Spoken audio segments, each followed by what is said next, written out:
The University of Maryland has been in innovation entrepreneurship for 30 years. We focus on the hands-on experience. You don't really see it until you actually do it. You can't just do a paper study. You know, that's great, you can calculate everything, but you're never perfect. And if you don't have that feedback loop, you can't refine it. It's part of the creative design process of engineering, right? You need to design something three-dimensionally, and then you need to be able to see that thing visually and in your hands, and then you need to reiterate and then refine that design. And that's why the whole MakerBot Innovation Center lends itself to that philosophy. So right now we're in a building called the Technology Advancement Program building.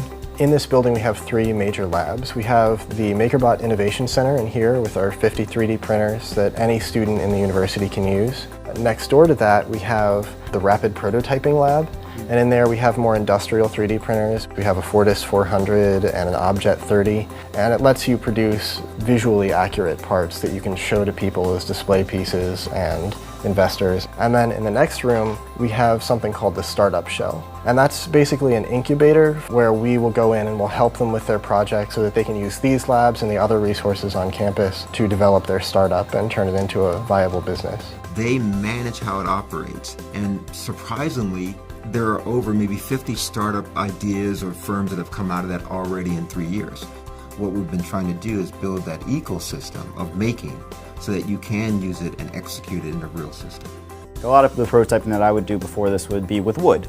So I'd spend several hours, make sure this is exactly the size that I want, and there's no way that the design that I made before is going to look anything like it. And now it's in the CAD software. I know exactly where that change needs to be.